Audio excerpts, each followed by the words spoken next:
Alright, so today I want to talk about these systems. The RetroDuo Twin, I believe is what it's called, and the Retro Entertainment System by Retrobit. That's an NES clone. These are each clones. The one on the left here, as you can see, is a Super Nintendo and NES clone. And I got a lot of gripes about that one. But the one on the right here, is just a NES clone, and I believe it came out this year. I want to say it came out this year, but I'm not entirely sure. And it's 2017. But yeah, that clone console is very good, very great, and so I just want to go over a few things with each of these. And first off, we're going to go with the RetroDuo Twin and talk about the pros and cons with that system. Alright, so with this system you get two of these controllers, and they're actually really good. Like, the buttons feel good when you press them. Start and select kind of feels like they're protruding a little too much out of there. Even if you look at it, the buttons are kind of like, they're really almost like sticking out. They feel okay though, and they're responsive. They work when you press them. The L and R buttons kind of feel small. I almost feel like I have to press them a little too hard sometimes. But all in all, they're actually really. This controller is great, and you actually get two of them. So right out of the box, you're ready to go, two-player with your friends, whatever you want to do.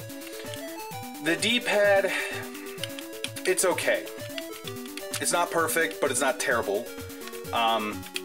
I do notice, like, if you press down in the center, you're almost pressing all the buttons at once, it feels like. Which is not terrible, but it's not great. But the great thing is if you have an original Super Nintendo controller like this one is perfect, and it feels great, and it works great, and you can actually use this with this system. So if you got a couple of these laying around, you can even find them for like 10 bucks or so, and they work just fine. Super Nintendo games work just fine. You can even use Super Effects games, and they go in there. They're pretty snug. As a matter of fact, they're almost too snug. You can't just like pull it out like you think you could. You kind of have to really pull on it to get it out of there. So if you're worried about damaging your cartridges, that's something to think about. I don't know if there's anything you could do to change that, to make it better.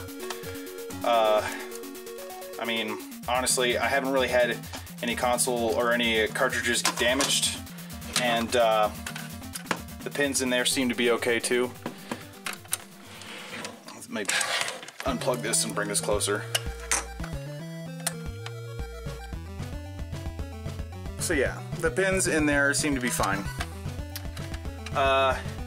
NES games are about the same. So I'll just take this here, put this in here. They really go in there real snug. They're really snug in there. And there's a little bit of a wobble, and there's actually kind of a gap in there too for NES. I don't know why, it just seems kind of like the slot there for that is a little larger.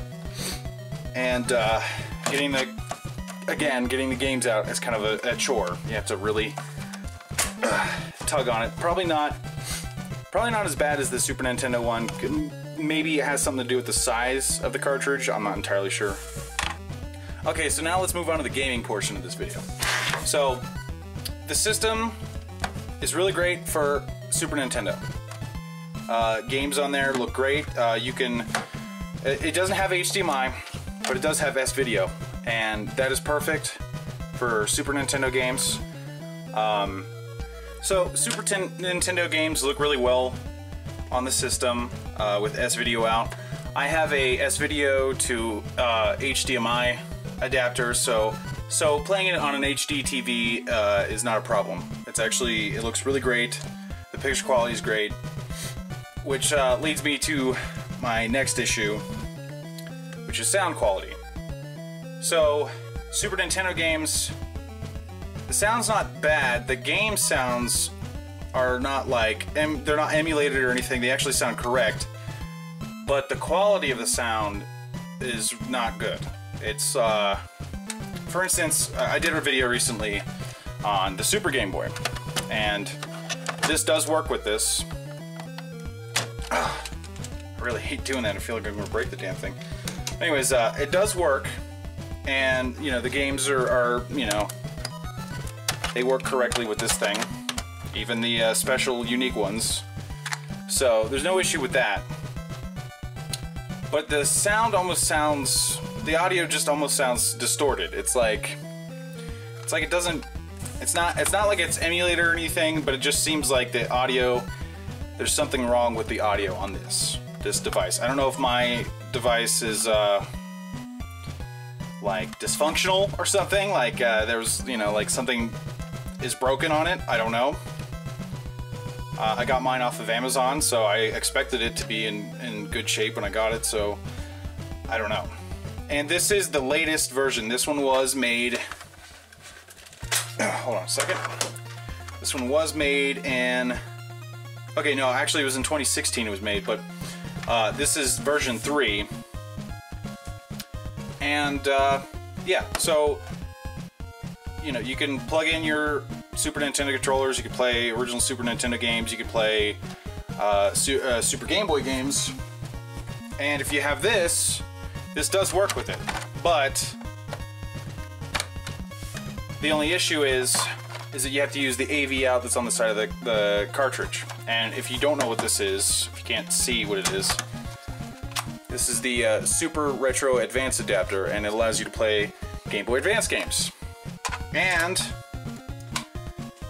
the Game Boy Advance EverDrive works with this. So if you want to use this to showcase really obscure, rare games that you can't get your hands on for the Game Boy Advance, or even like Japanese or European titles that were never released in the States, this is one way to do it.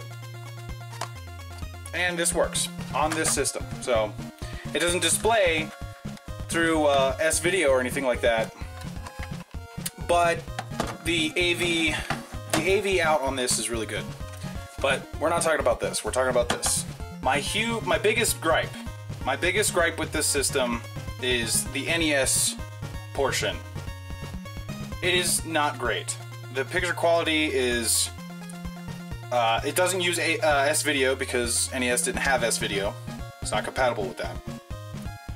So, picture quality is not terrible, but it's not that great. It's definitely not as good as the Super Nintendo picture quality. The audio quality for NES games is terrible. It is abysmal, and I can give you an example with another RetroDuo system, or RetroBit system anyway, and that would be this console right here. Alright, so, if you play just a normal Super Nintendo game, it sounds about the same as it does on this.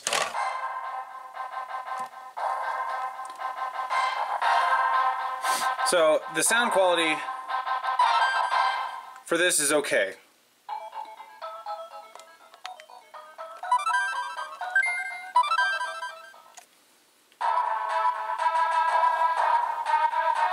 But anyways, the NES quality, though, is about the same on this as it is on this system.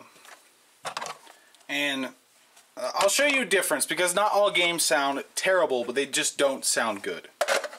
I have Super C, so you got to turn this all the way up.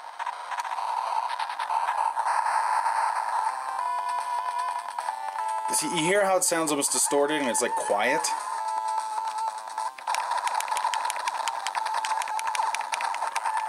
It's hard for me to play this because I'm also kind of like watching it through the viewfinder, so... Damn it. But see, it just doesn't sound good.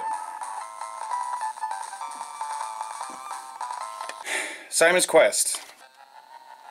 This is just terrible, but you'll hear in just a second.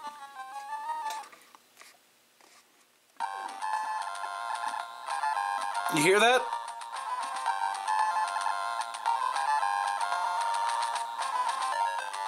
That's not what Castlevania 2 is supposed to sound like.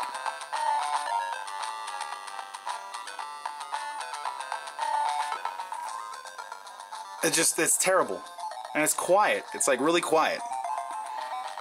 I've looked up some stuff on the internet, and it states that it's common that on this specific system, the NES sound card or sound driver or whatever is bad, and you can replace it and fix it. But I was like, you know what? I just bought this, and I'm really pissed off that it's broken. And I fixed enough shit, and I'm just gonna buy another system because it'd probably take a lot less time, a lot less of my time, and a lot less work if I just bought another one that was different or something. So that leads me to my next system. Alright, so this is the RES Plus, the NES clone, and the build quality on this is phenomenal. Like, the buttons feel good. The weight of it, it seems kind of light, but the build quality makes up for that. Also, another great thing is not only is there AV out, but there's HDMI out. And this thing is really good looking. Like, it just looks really good. And the build quality, again, is really nice. But that's not the only good thing about it. It comes with two of these controllers, and these controllers are actually really great. The A and B button are kind of like angled, which is weird, and the start and select button are up here instead of down here, which is also kind of weird, but it's actually like where my fingers would lay, and it actually feels really good. Now, again, another gripe with the D-pad. It's like one big button, and you almost have to press on the edges to get an accurate control over it. I've definitely had a worse experience with controllers and D-pads. So this one's great though. This is really good, and you get two of them out of the box. It's great. How does it play? How does it sound? You'll see some footage of that here in a moment. And I'll show you some of that footage here. Picture quality is superb. It's excellent. It's probably some of the best NES picture quality that I've ever seen. Sound quality is much better, but it's not perfect. As a matter of fact, that is another gripe that I have with this system. Now, you can actually hear the sounds, and they sound good. They don't sound terrible. They don't sound bad. But they're not completely accurate. So they're pretty fucking close. I will say that. They're really fucking close. I wish it was just a little bit better, but I can't complain. This is an HDMI NES system, and it plays my games, and they look good, they sound good, and it's a very enjoyable experience. If I was to go out and buy an NES system, I would get this one. Almost every time. I haven't looked at the Retron HD, but I've seen reviews for that system, and one of the biggest problems is the color palette for games. For most games, they're close, but they're a little off in a lot of games, which is kind of a bummer. And the Retron HD does have better looking and better feeling controllers. So there's that. And it also has an option to switch it from 16:9 to 4:3. So you can play in either aspect ratio. Now this one, I've heard a lot of people say that it's in 16:9 and you can't turn it off. But when I plugged mine into my television, it was in 4:3 and it looked fine. I don't know if that's just an automatic setting on my television and I'm just lucky or what, but the picture quality was perfect. I can't complain about that. The picture quality was perfect. It was better than I expected, honestly. This system goes for about 40 bucks on Amazon. I think it does anyway. You might be able to get it cheaper. And there's even other ones that are, I haven't looked into them, but I've seen really great reviews for them, and I've heard that they're even better than this. It's a console, I think it's called the GameRekt HD. The controllers look almost like Super Nintendo controllers. They use NES ports, and it has HDMI out. And I think it's in 4:3 and only 4:3. Also, the aspect ratio, like the resolution, is 720p for this, and I think it looks great. It's perfect, honestly. It just looks really good. I've had no issues playing any games. I haven't tried Dracula's Curse, but I know that it works on here because RetroBit has come out and stated that. I've even seen it been played on this system, and it looks good and sounds even better. So this is a step up. This came out this year. I'm pretty sure it came out this year. It says 2017. Came out in June. You can tell this by looking at these little stickers. They're like, I don't know if you can actually, yeah, you see the sticker there? It says 2017 and 6 is marked out. It came off the production line in 2017 in June. Before I go on any further talking about how great this is, I do want to point out some gripes. Like I said, the audio is not one-to-one perfection, but it's very fucking good. It's very close. It's like, I'm gonna say it's about 90% accurate. And the quality of the audio is 100%. It's fucking good. It's perfect. Now, here's the other gripe I was talking about earlier.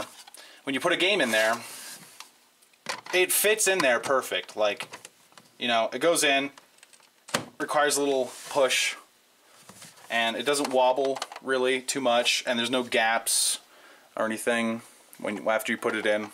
But taking it out requires the force of He-Man, and that is a huge gripe. I don't know why all these clone consoles have really tight grips, and I don't know if it has something to do with them being new, and like over time they'll get better and looser. So the system is, like I said, it's small. It fits in the palm of your hand, but it's good. It's good quality build. It's really nice. The doors on it feel really good.